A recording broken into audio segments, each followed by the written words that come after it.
If we didn't hit within 2 weeks, they would have had a nuclear weapon. If we didn't do the B-2 attack a number of months ago, they would have a nuclear weapon. And when crazy people have nuclear weapons, bad things happen. I think we have great support. And I think if we didn't do it first, they would have done it to Israel and give us a shot if that was possible. Okay, not only is none of that true, but President Donald Trump said in the very last part of that video that if we didn't do this, they were gonna hit Israel. That sounds like Israel's problem.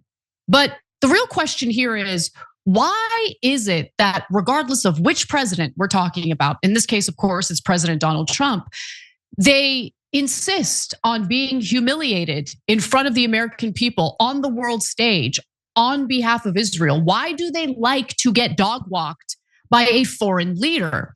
And I think we might have our answer. We've talked about bribery. We've talked about blackmail, which I do think that Trump might be a victim of, especially when it came to the Epstein files cover up.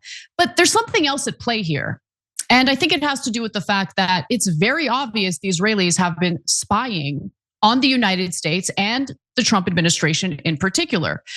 We stand to gain nothing by getting involved in this war against Iran, which has unfortunately escalated to a regional war. There's complete chaos in the Middle East as we speak. We've lost billions of dollars already. We've lost at least 6 soldiers, if not more.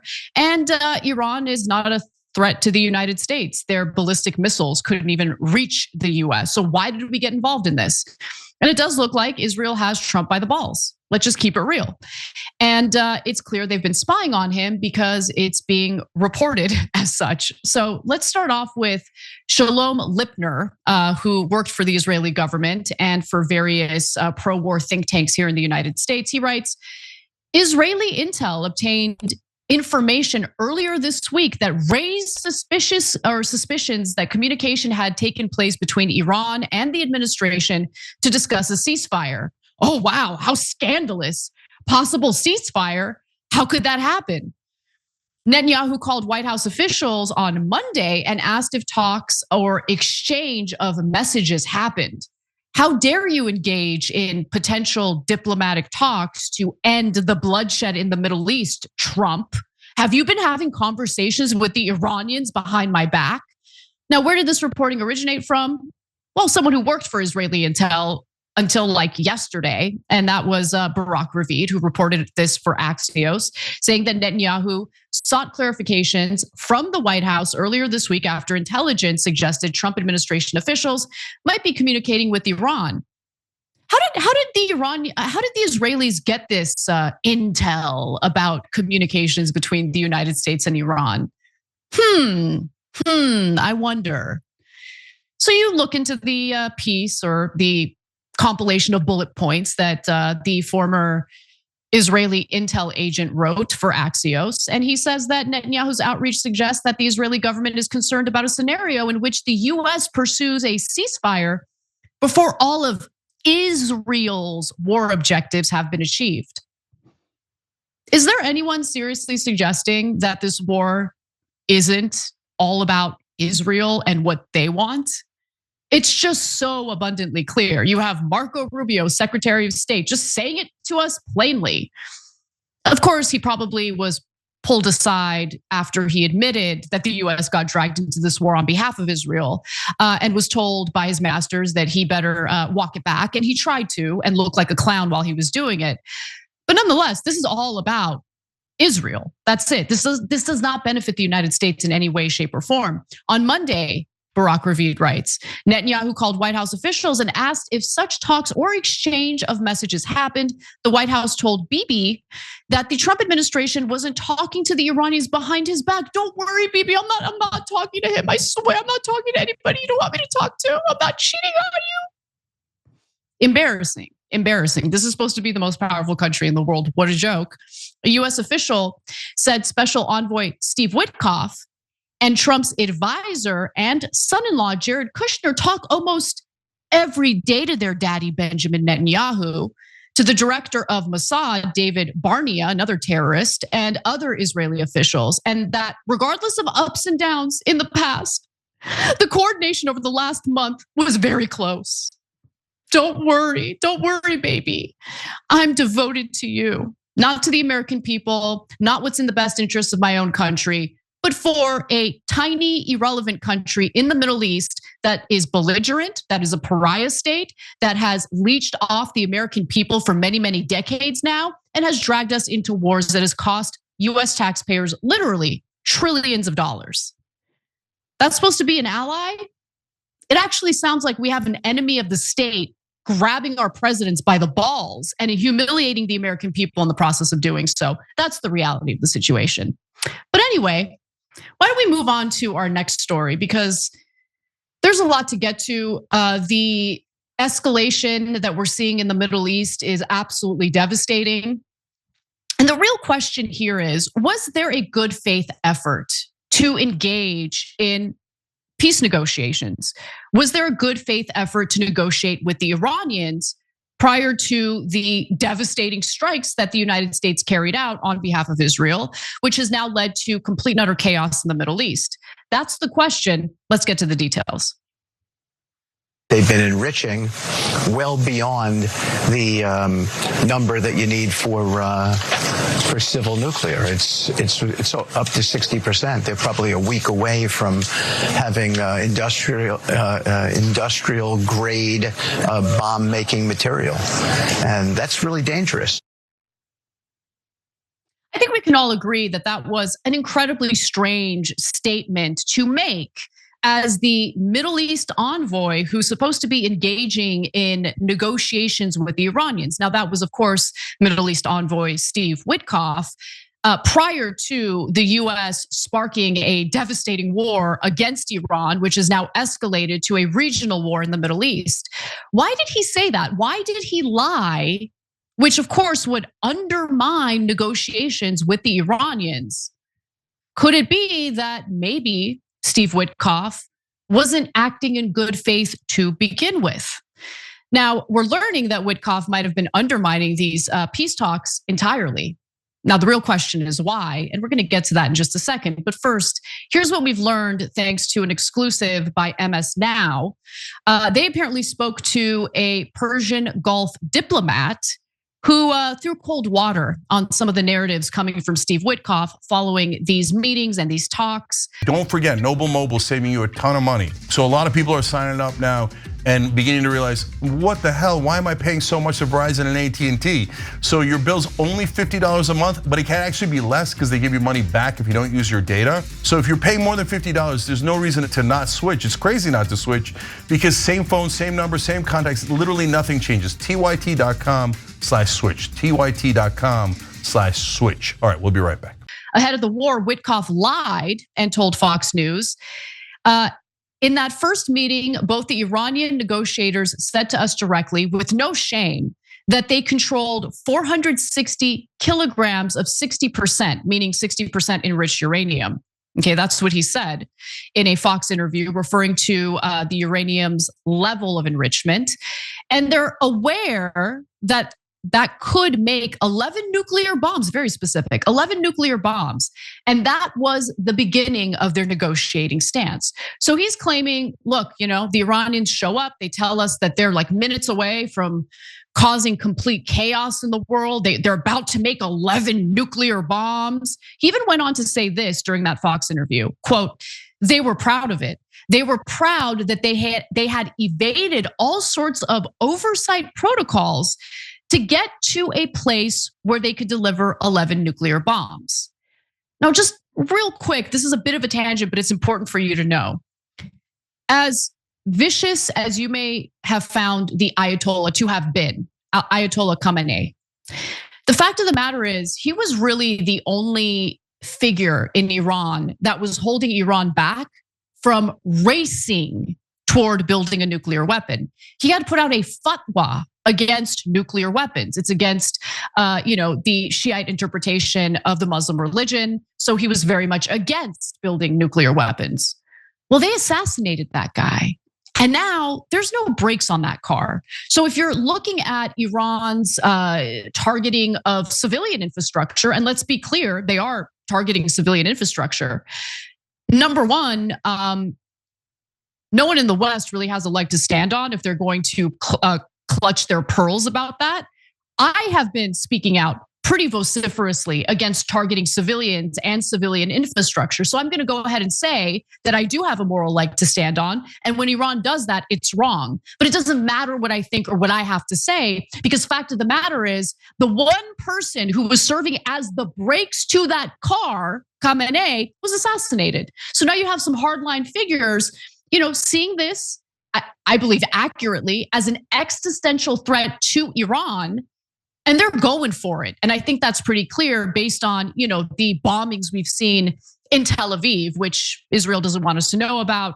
But there have been some videos that have been leaked, and it's been absolutely devastating for Tel Aviv. Don't let anyone lie to you and make you think otherwise. It's hard to believe that the Israeli population is happy with what's going on right now. But nonetheless, let me continue. Let's get back to Witkoff. According to an exclusive report by MS Now, 2 sources told them that some of the people involved in the talks did not view Witkoff as an honest broker. It turns out he is lying. Now, we suspected he was lying because the claim that Iran is like days away from having 11 nuclear bombs is laughable, to say the least, especially when you simultaneously have the president of the United States talking about how we obliterated their nuclear sites last summer. Like, what are we doing here? Nonetheless, Persian Gulf diplomats with direct knowledge of the talks told MS Now that Witkoff is just utterly lying. He's a liar. I can categorically state that this is inaccurate, said the diplomat, referring to Witkoff's account. He was explaining that all of this material can all go away should we have a deal and Iran can be relieved from sanctions. In other words, Iran actually went they went further than they had in the JCPOA, which was signed under the Obama administration. That was the nuclear deal. Now, in that nuclear deal, Iran was able to enrich some uranium. The Trump administration, at the behest of the Israelis, said, no, you can't enrich any uranium.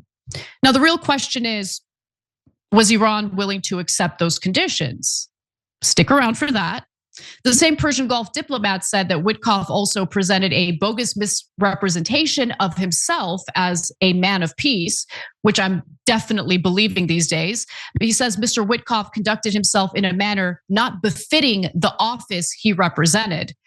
Actually, when you look at the office he's representing, I think he does represent it pretty well. It's a administration full of thugs, grifters, individuals who seem to loathe this country and only see the government as an opportunity to enrich themselves.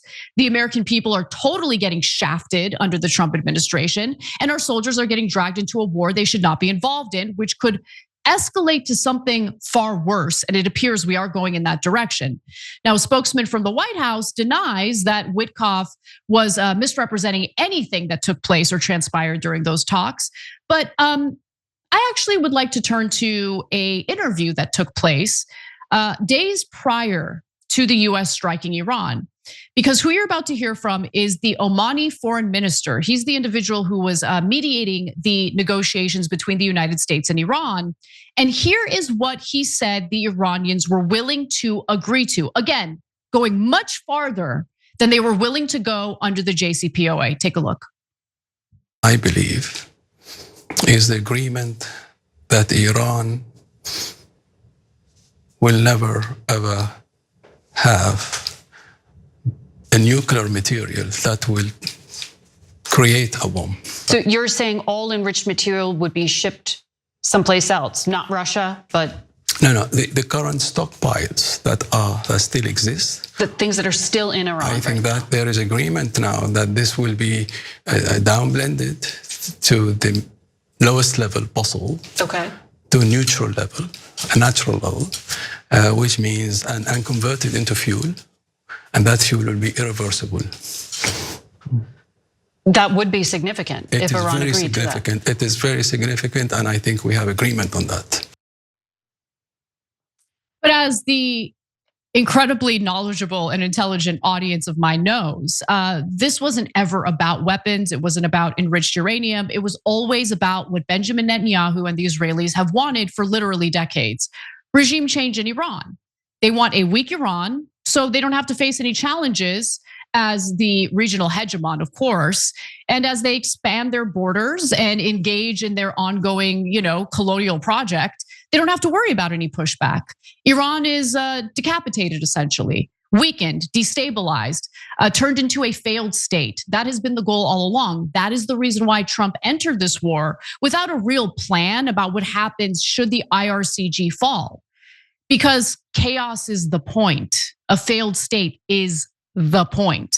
So I'm glad that the Omani foreign minister gave that interview just days before the US struck, because we had some clarity on the fact that Iran was engaging in good faith, but the US certainly was not. Now, contrast what you heard from the Omani foreign minister with what the White House spokeswoman said in response to MS Now's reporting on this. Her name is Anna Kelly. She says, unfortunately, Iran refused to participate in serious negotiations with the United States. Complete and utter lie, obviously.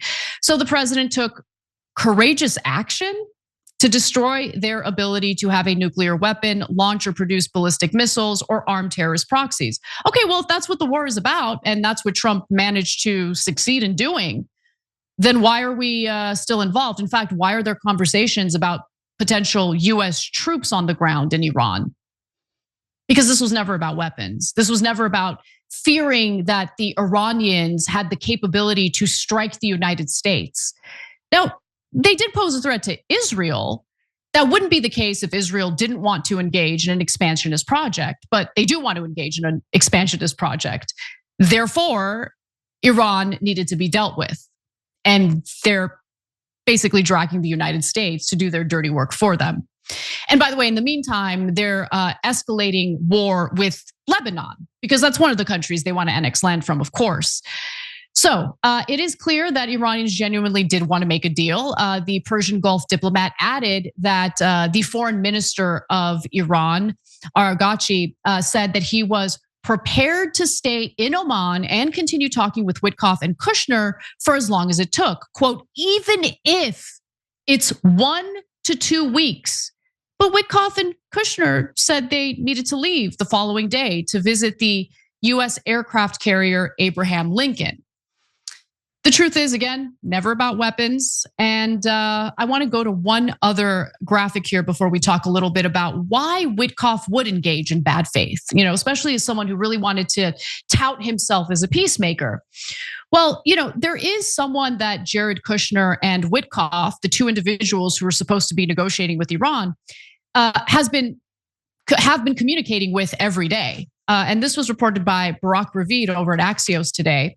So a US official said Special Envoy Steve Witkoff and Trump's advisor and son-in-law Jared Kushner talk almost every day to Netanyahu, which, we're talking about a person who does not want peace. He wants war. To the director of Mossad, David Barnea, and to other Israeli officials, and that regardless of ups and downs in the past, the coordination over the last month was very close. You mean over the last month when Witkoff was supposed to be engaging in good faith negotiations with Iran? Good to know, good to know. So there was never a good faith effort to negotiate with Iran. We need to be clear about that. Every time you ring the bell below, an angel gets his wings. Totally not true, but it does keep you updated on our live shows.